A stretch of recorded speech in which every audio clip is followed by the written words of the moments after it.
terawih kilat enggak? Iya, soalnya 7 sampai 10 menit terus di sana. Waktunya 7 sampai 10 menit. Masa begitu? Enggak terawih aja. Salat tarawih di Ponpes Al-Qur'aniyah Indramayu, Jawa Barat belakangan menjadi sorotan masyarakat. Pasalnya tarawih dilakukan dengan sangat cepat, yaitu hanya memakan waktu sekira 7 menit untuk 23 rakaat. Terkait fenomena tersebut, Menteri Agama Yahud Khalil Qaumas memberikan tanggapannya. Yahud saat ditemu di Kompleks Parlemen Senayan pada Senin 18 Maret merasa heran dengan adanya tarawih kilat.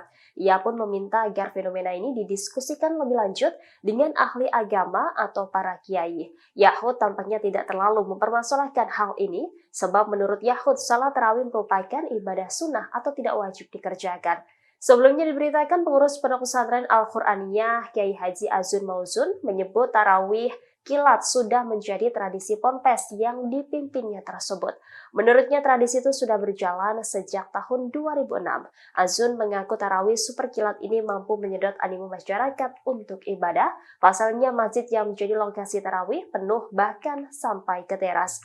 Mayoritas yang ikut salat tarawih kilat ini adalah anak muda. Meski demikian, orang dewasa pun juga tampak ikut salat tarawih di masjid ponpes setempat. Itu soal tarawih kilat. Waduh, itu terawih kilat enggak? Iya, soalnya 7 sampai 10 menit terus di sana. Waktunya 7 sampai 10 menit. Masa begitu?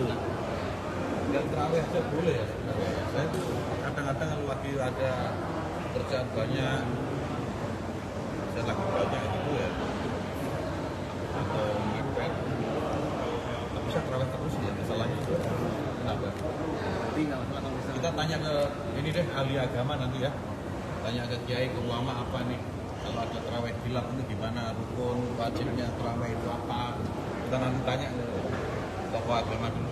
Nah, yang lain. Download Tribun X sekarang, menghadirkan lokal menjadi Indonesia.